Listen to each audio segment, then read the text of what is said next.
Good morning. Welcome to the Manhattan public hearing on the proposed fiscal year 2019 New York City water rate.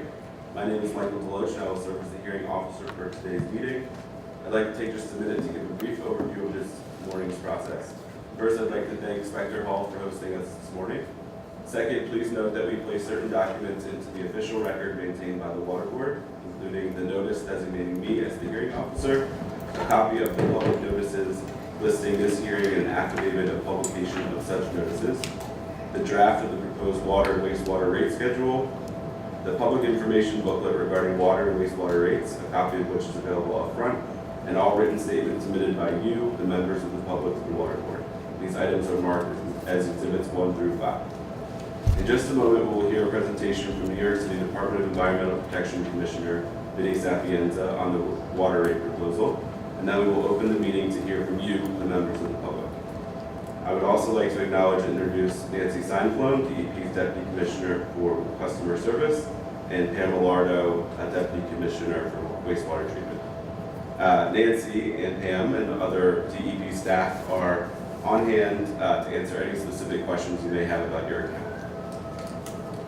If you have not yet signed up to speak but would like to, please take a moment to do so at the registration table. Please know that you can also submit written testimony to the New York City Water Board up until the close of business today, May 31st. These statements will be entered into the record, and copies will be distributed to the Water Board members for their review and consideration prior to the adoption of a rate schedule for fiscal year 2019.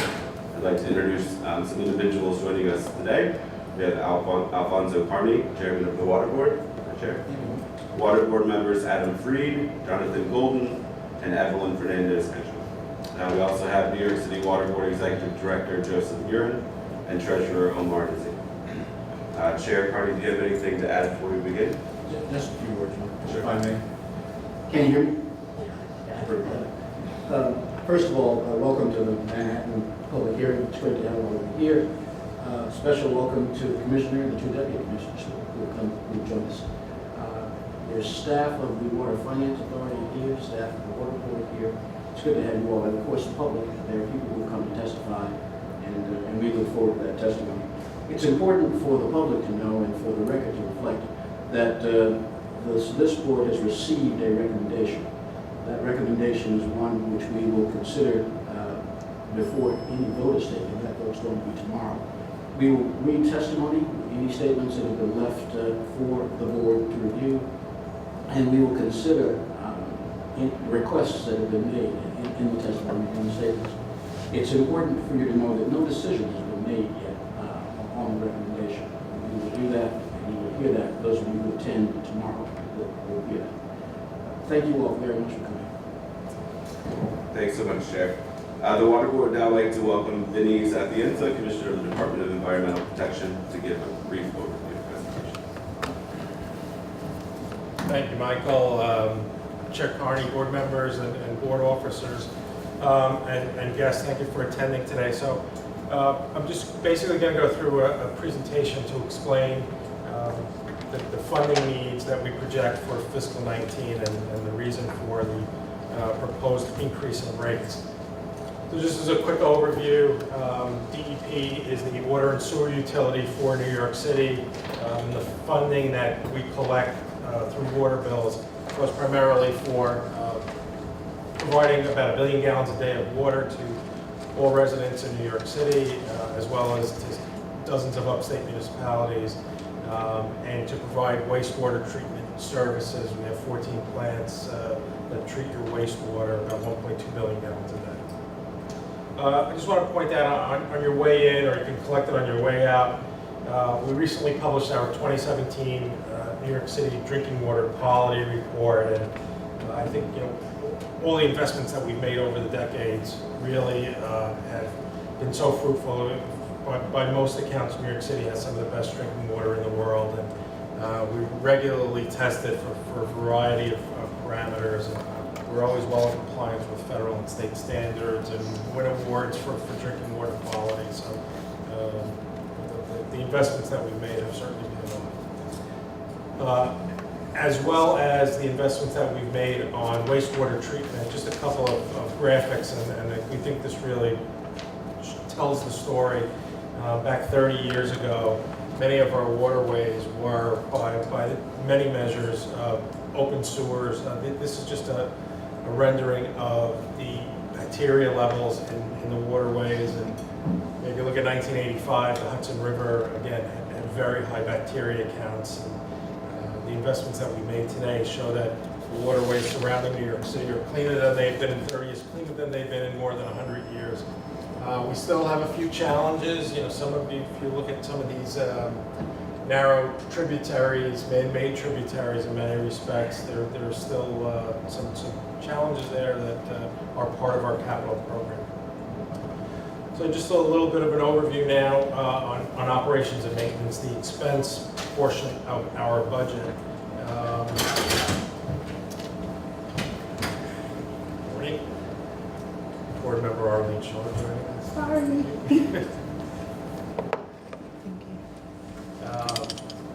So a couple of things to point out is that one is looking at the map on the presentation is that New York City DEP's operations are not just within the 5 boroughs, but we have a watershed spanning 2,000 miles. So we have a significant footprint upstate, and we have over 1,000 staff that are in our upstate operations. So just looking at the, I'll jump down to the table here. So our outlook for fiscal 18, which ends in about a month, for total operations and maintenance, we project to spend about $1.403 billion.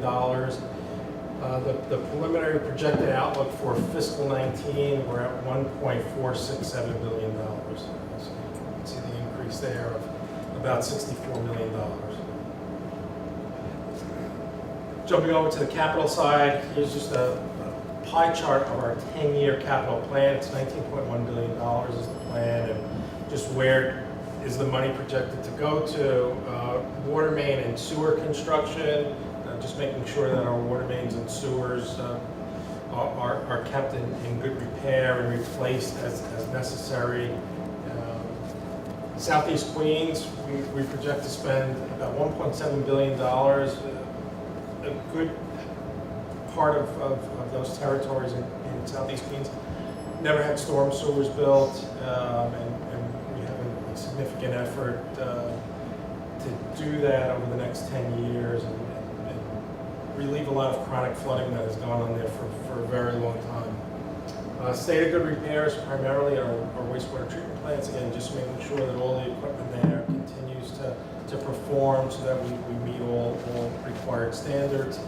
The sliced coal dependability is mostly for our upstate reservoirs and dams and equipment up there, just to make sure that we're again being able to provide high quality water to the city. And then finally, regulatory mandates. So there are federal and state standards that have been established over the years that require us to build new infrastructure.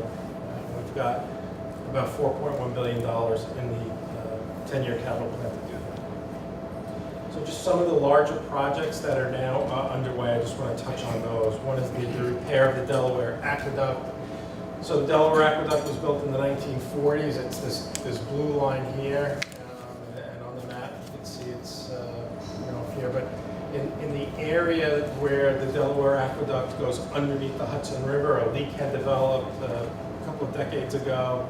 We've been monitoring the leak, but we finally come up with a good solution for a repair that's now started. And the repair project is a parallel tunnel. We're building this new tunnel, the yellow line, right alongside the leaking section of the aqueduct, and that work is underway. We have a tunnel boring machine that's about a quarter of the way through the 2.5 mile length of bypass tunnel. That project in total, with the bypass tunnel, the shafts, and other work that we need to do upstate, it's about $1.2 billion. Green infrastructure is another significant capital program that we've been undertaking. We've got about $480 million in work that we are doing, and one of the reasons we want to do green infrastructure is to reduce the amount of stormwater runoff that gets into our sewer system, keeping it out of the sewer system, reduces a lot of things. It reduces impacts on our treatment plants, it reduces our carbon footprint, and most importantly, by keeping that stormwater out of the sewer system, it reduces combined sewer overflows. Folks love them too. You can see what they look like, and it really greens the urban environment, so it's been a very successful program. Southeast Queens, I talked a little bit about. It's been a long underserved community. There were a lot of challenges there in building sewers, and I think it was just deferred for a long period of time, but the mayor has really made a big push to have us complete that work, and so you can see some of the larger sewers that are now going in to, again, relieve street flooding that has gone on there for many, many years. Another big project we're doing is City Water Tunnel number 3. New York City has been served by 2 water tunnels. Water tunnel number 1 is 100 years old. Water tunnel number 2 is 80 years old. They've been in continuous service ever since they were put online. The city needs the water, and recognizing that we need the redundancy, City Water Tunnel number 3 has been being built since 1970.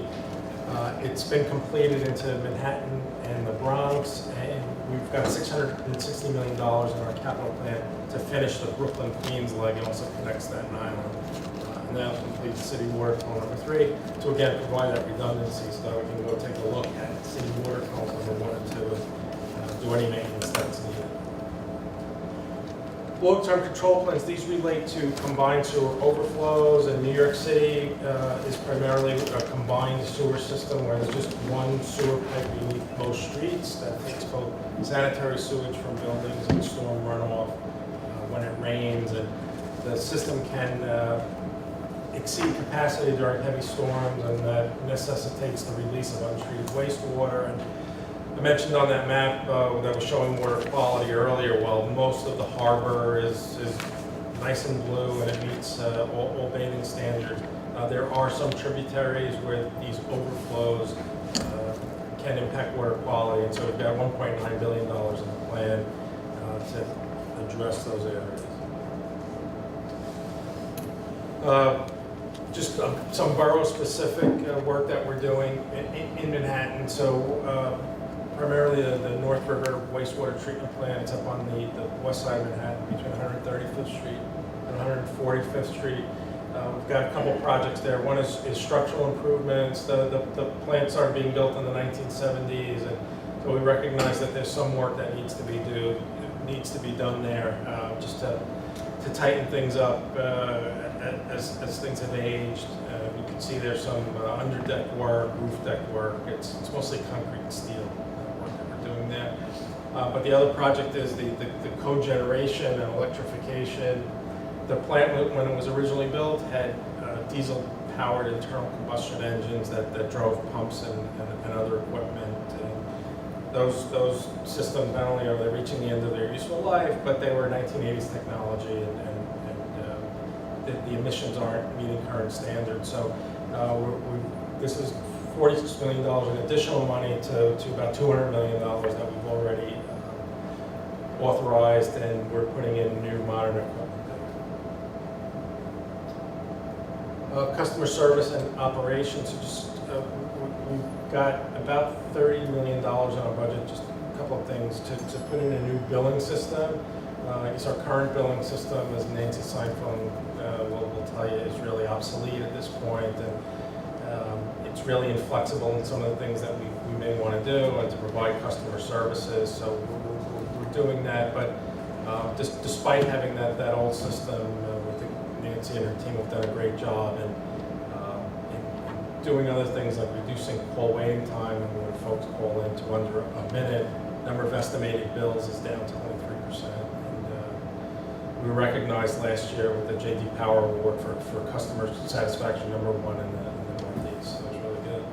On the operations side, we've done a number of things to use data to better focus our resources, and the number of water main breaks has been down quite a bit as we've done more to make repairs and do replacements.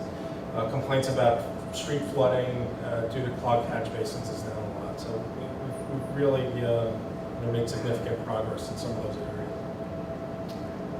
So growing investment needs, I'll just walk through this. So we again, to do the capital work, issue tax exempt municipal bonds. The Water Finance Authority does that whenever there's a need to fund specific projects. Right now, our current debt is at $31 billion. That's this line, the total debt. It's projected to continue to increase over time as we fund some of those capital needs. Again, we look at both the individual years. The green line is the debt payment, and the blue line is the capital expenditures. And you can see over time we are continuing to invest in our system, but that requires continued borrowing and financing and paying back on loans. So now we get to the punchline. The rate proposal for this year, first step out of the way, is 2.36%. It's the first rate increase we've had in the last 3 years. And you can see historically where rates were. And we had several high years going back to 2007 through 2011. And at the time, there were big capital projects. There was a Newtown Creek wastewater treatment plant, $5 billion. The Croton water filtration plant, $3 billion. We had Cat LUV was $1.5 billion. So there were a lot of bills coming due that we needed to pay. And that drove this. But in recent years, we've done a lot to try to work with our regulators to sequence when required work, mandated work needed to be done, and undertook a lot of efficiency programs, and that's helped rates stay low. But I also wanted to point out, and we're going to talk a little bit about the mayor's return of the rental payment that the system, the water system, had paid to the city treasury, which is eliminated. But just a little bit about how we arrived at the 2.36% recommendation to the water board. So just as background, the rates are based upon providing those utility services for water and wastewater and to service the outstanding debt. So the increase that we've looked at, we talked a little bit about the expense and capital needs to secure funding for the ongoing investment in the system, what we need in the coming fiscal year, to buffer against the risk of increasing interest rates, and we're going to talk about that in a second. But also, provide cash flows for debt service coverage and to support a strong credit rating. Again, when we issue bonds, the credit rating agencies look at the system overall, and financing rates depend upon how strong our bond ratings are. But again, as we just showed on that last graphic, the rate increase, even at 2.3%, is much lower than it's been the last 15 years due to the good work that the team at DEP has done to try to really tighten our belts and make sure that we're focusing our efforts to keep rates low.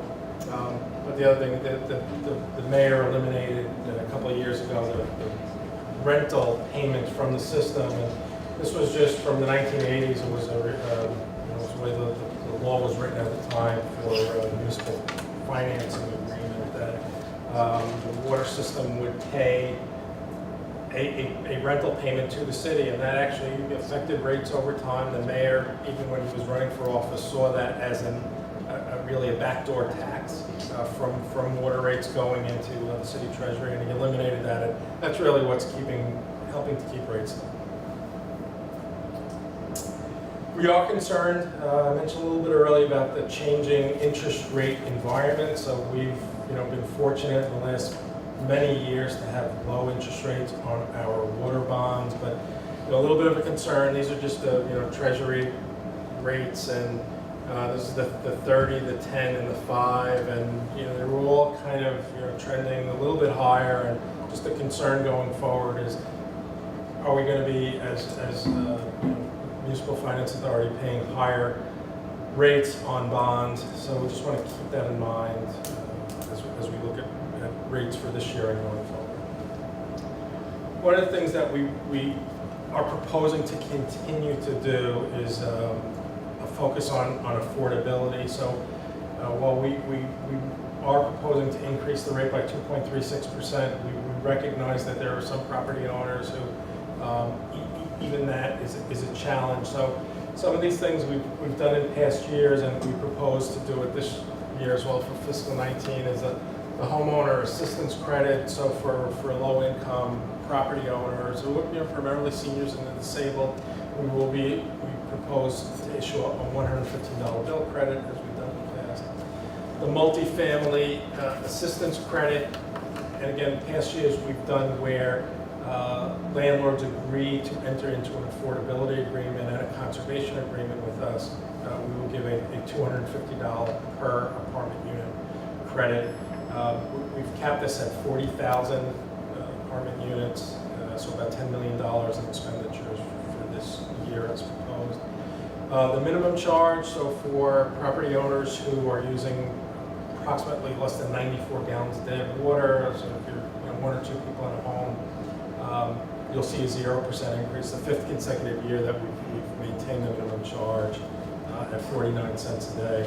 And then a leak repair credit. Really one of the remarkable things about having automated meter readings now is that we can quickly notify homeowners that they do have a potential leak, and if they make corrective actions, we can return some of the charges for that. So what does this mean for a typical property owner? So for a single-family home that uses about 8,000 gallons a year of water, they'll see an increase from an average of $1,055 per year of their water and sewer charges to about $1,081, $2.17 per month increase. For a condo-style apartment who uses about 52,000 gallons per year, probably doesn't have a laundry or a lawn, the increase would be about $1.35 a month. For those that are in the multifamily conservation program, it's about $1.98 a month. And again, finally, the minimum charge, folks who use less than 94 gallons a day for their household will see no increase from the current $463 annual charge.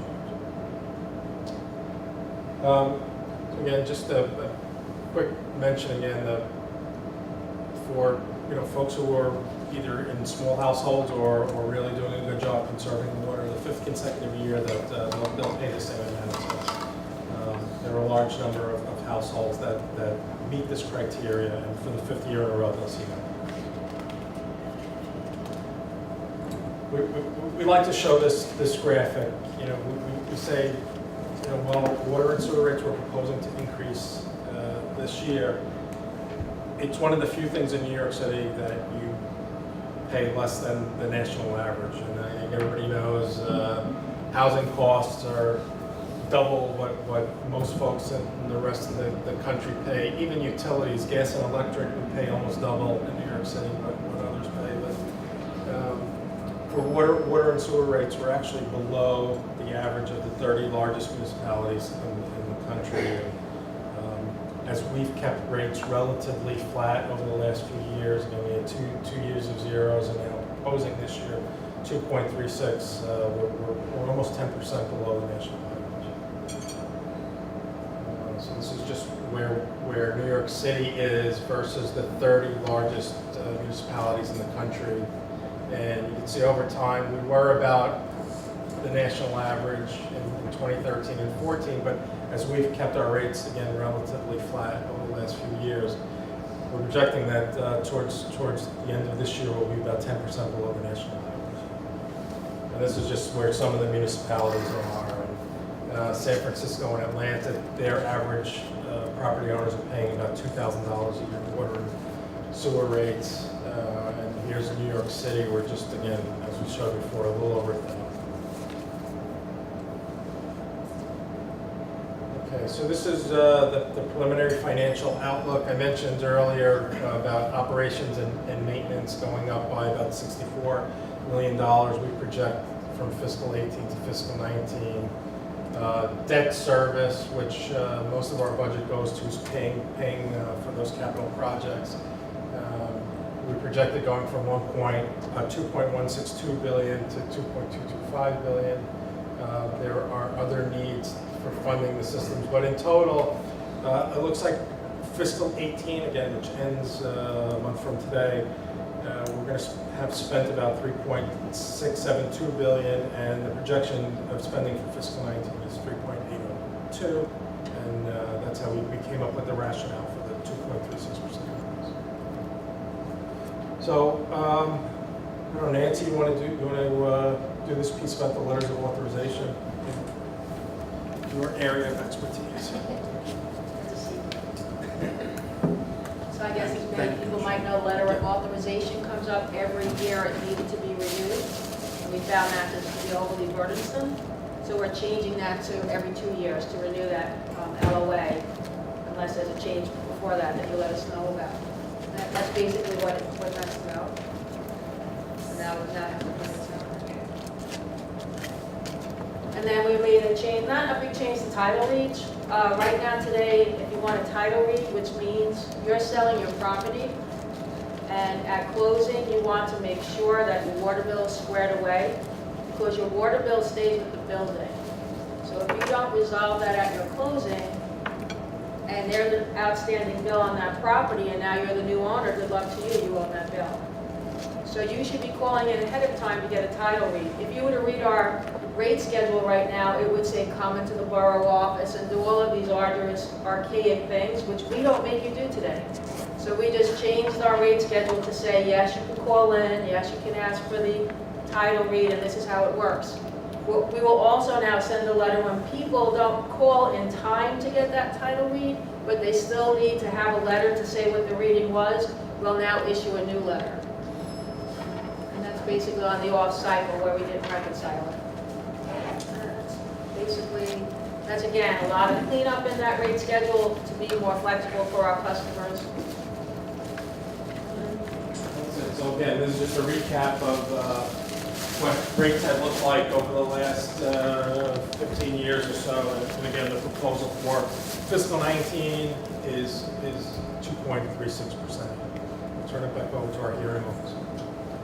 Great, thanks, Commissioner. Just to reiterate, we were joined by Board Member Arlene Shaw. Hi, Arlene. Hello.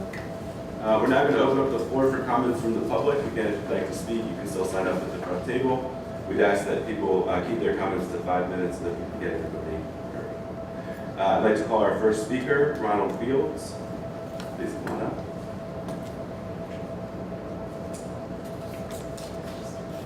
No Ronald Fields. Okay. Justin Curtis from Utilisave. Michael Steiffman from Utilisave. Jack Freund, Executive VP, Rent Stabilization Association. Jack Freund is not there, but Vito from RSA is here. Okay, I have you later on, so we'll get back to you. Doe Veneer, Shokin Water Services. Yes. Come on up. Thank you. Thanks. Good morning. Thank you all. Thank you for giving me this opportunity to speak and to provide written testimony. I made copies if anybody wants. I'll keep it very brief.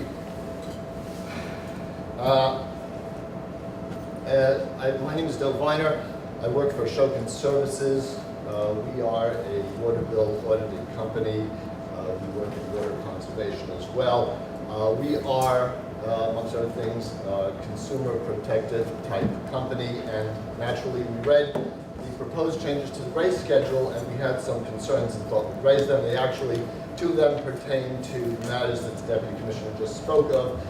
One of which is the change in the authorization letter, making it to a 2-year validity. We don't find anything extraordinary about this. It's just that up until now, the rule has been if you do not put a deadline in it of your own, 3, 5 years, we'll count it as a 1-year deadline.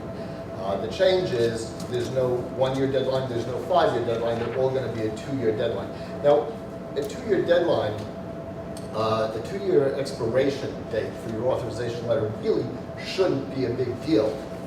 Matters should be resolved within that time. We find that they take longer. We have found situations where we're in the middle of a customer bill dispute and we're told we've got to get another authorization letter. Your authorization letter has expired already. What I would suggest, even more than my small suggestion, is that maybe expand it to 3 years. Much better than that is to consider for next year's right here in schedule changes. You should consider maybe making the system so that the DEP and would have a more firm deadline in resolving disputes, so that nobody should need a lengthy authorization letter with a lengthy life in order to get matters resolved. And this can be done in a kind of an open way. sort of the way it's done with other matters. You can give the customer at its prerogative if too much time has elapsed and the recommended time for the DEP to answer a bill dispute has long passed and it's going nowhere, it could be considered a constructive denial, allowing the customer to move on to the next phase, the next appeal. The other matter that is of some concern, and we wish to protect consumers, is the removal of the innocent purchaser program and instead putting in this title read letter. Right now, the one rule in the rate schedule that actually puts the DEP to a firm deadline and puts its feet to the fire is the innocent purchaser program.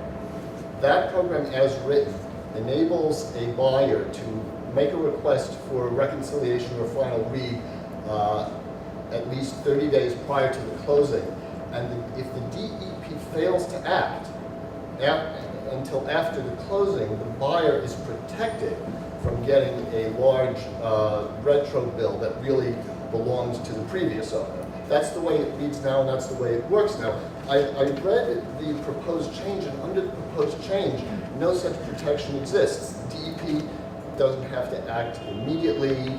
It will make its best efforts to act in 10 days, or until after it gets around to doing an inspection, which there's no absolute deadline on, so that a person who puts in for a title read letter could wind up getting his title read letter a month or two after the property transfer has been made, and he gets saddled with this big bill that rightly should have gone to the previous owner, but he's now stuck with. And the rules even say now that the title read letter, the adjustments are absolute. They will not be adjusted upwards or downwards, so he can't even fight that.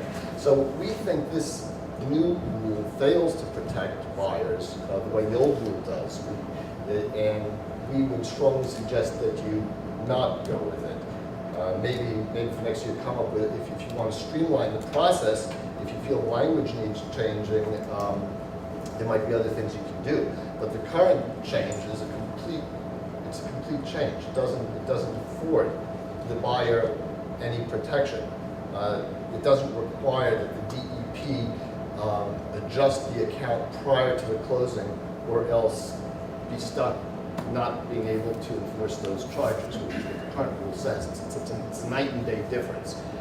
Other than that, we have mostly just some questions regarding the multifamily water assistance program. Now, there's a small change being made. The FY 2018 rule said that the benefits would go to the first qualifying 40,000 dwelling units. The FY 2019 rule says it'll be prioritized by the lowest average median household income. Now, we just are concerned with transparency and making sure everything goes through. We just want to know, with regard to the FY 2018 rebates, if they're awarded on a strictly first-come, first-served basis, will the DEP publish a list of all applications, whether they resulted in awards or not, in the order of their receipt, so the public can see that that is how it was done? Likewise, for FY 2019, will the DEP publish a list of all the applications, whether they result in awards or not, showing how, under the new method, the awardees were chosen from among the others? The other question we have is regarding the FY19 awards. Are they going to be open to properties that have already received these benefits for FY 2018, or are those going to be disallowed in favor of those who have not had a chance to enjoy those benefits yet? And we'd like to hear from you on that. That is my presentation. Thank you. Thank you for the opportunity. Great, thanks so much. I think your colleague, Mario Mendes, is here too. Is it just you from the Ashokan Water Services, or is your colleague? Just me. Okay, great. And Melissa Herschel. This is the best we can do. I got it, thank you. Vito Signorilli from RSA.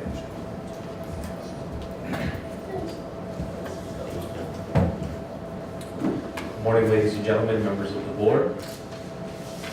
Members of the New York City Water Board, on behalf of the 25,000 members that RSA represents, who own or manage nearly 1 million units of affordable units, We thank you for this opportunity to speak.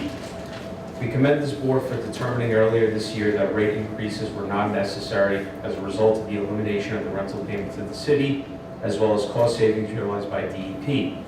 We also commend this board for repealing the 2.1% rate increase that was proposed during the fiscal year 2017 rate setting schedule. However, for the same reasons that this board had repealed the proposed FY 2017 rate, they cannot approve the proposed rate of 2.36 for FY 2019.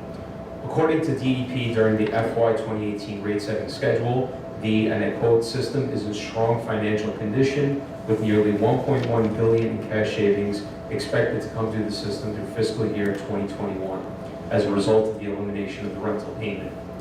Furthermore, the budget for FY 2018 was calculated at 86 million less than FY 2017. This year, the rate proposal has no financials to back up the rate request, just generalities.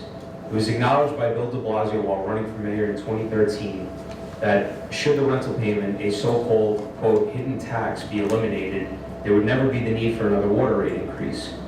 Coupled with this notion and surplus in savings that DEP acknowledged during last year's rate setting process, there is no justifiable reason for any rate increases until at least FY 2021.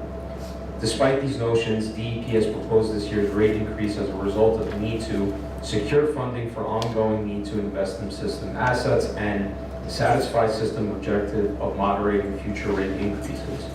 DEP further touted that what they believe is a low rate increase by stating that it is an ongoing benefit from the mayor's elimination of the rental payment.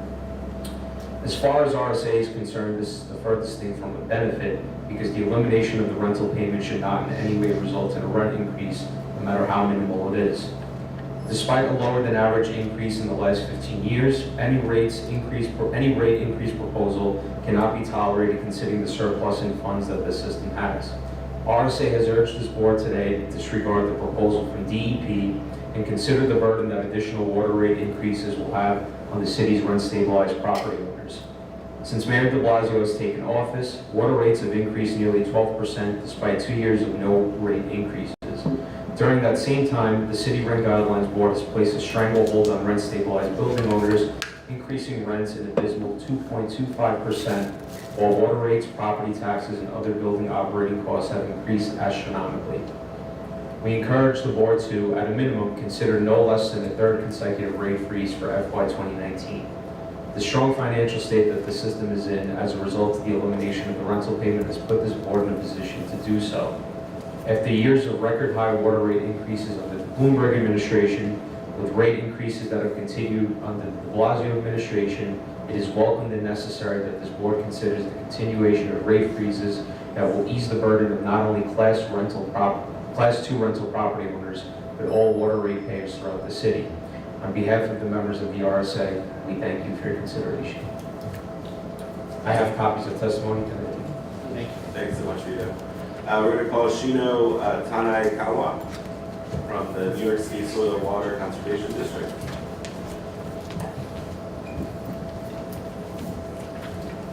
Good morning. Thank you so much for this opportunity to speak to you this morning. My name is Shino Tanikawa. I'm with the New York City Soil and Water Conservation District. First of all, I want to thank the DEP and the Water Board for providing us with the best water, drinking water, I would say, in the world. I really do truly believe we have a phenomenal drinking water system, and I want to thank the agency for maintaining that high quality that we can all be proud of. And also, I want to thank the mayor for the rental payment, rescinding the rental payment. But I would like to urge the Water Board to actually institutionalize that through amending whatever the agreement is. There is a document created in 1984, some such thing, that specifies that the mayor will pay, or the Water Board will pay the City of New York's rental payment. If we can modify that document to eliminate that clause from the agreement, then we can actually count on that revenue to be available every year for truly water-related uses. So I'd like the board to consider taking action on that. Beyond that, I understand that the city is under enormous amount of requirements from the federal government and the state regulatory agency on Clean Water Act requirements, such as the CSO long-term control planning, and now the MS4 stormwater management plan. Those are initiatives that are huge undertakings for the city that require enormous amount of resources. we, now the New York City Soil and Water Conservation District, along with many community-based organizations with which we work, we believe that the current rate structure is not adequate to address the financial needs of the agency. Here's what we mean. We really think that stormwater pollution should be paid by those properties that generate stormwater pollution. Think about a large big box retail with 300-car parking lot that is all impervious, but only 2 bathrooms. That retail is paying slightly less than a multifamily home with vegetated front and backyards. That is not equity. We would like the board to require the DEP to fast-track the rate restructuring study, specifically to address this inequity in the rate structure currently. We should hold the polluters accountable for paying for stormwater pollution. If your property does not generate gallons and gallons of stormwater pollution, then that property should not be tasked with paying for the city's CSO long-term control planning process and the stormwater management. Those are multi-billion-dollar programs that the city is going to have to come up with revenues for. So we ask that the board ask the DEP to fast-track the rate restructuring that specifically looks at separating out the stormwater charge from the current wastewater charge. There is no correlation between the use of potable water and the generation of stormwater pollution on the property. So it really does not make sense to lump those wastewater and stormwater charge into one lump sum for every single ratepayer. So we ask for that equity. We also ask for generating dedicated revenues through separating the stormwater charge so that we can actually have a revenue source for managing our stormwater and CSO long-term control plans. We can also look at affordability at the same time. Perhaps we can look at the tiered water rate system that's in use in other municipalities across the nation. By the way, we have about 1,400 communities across the country that have separated stormwater charges. And to be sure this is not a new charge, we're merely asking you to consider separating out the stormwater charge from the wastewater charge. That's actually pretty much all I have to say. And I know that the DEP is actually considering releasing an RFP for the rate restructuring study, but we would really like that to happen as soon as possible. I heard that it's on a 3-year horizon for the study. If we could get it done in 1 year, I think that would be a huge benefit to the whole city. Thank you very much. Thank you. Thank you, Sheena. At this point in the meeting, I'd like to open up the floor to any additional comments. Is there anyone else in the audience that would like to speak?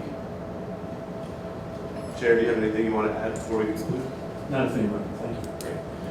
Before we conclude the hearing officially, I'd like to remind you that written remarks can be submitted to the New York City Water Board by mail to 59-17 Junction Boulevard, 8th floor, Flushing, New York, 11373, or by email to nyc.waterboard@dep.nyc.gov. Please submit any remarks no later than 5 o'clock today. Perfect. As we have no further business, this hearing is adjourned. Thank you very much. Thank you, Phil. Restarted.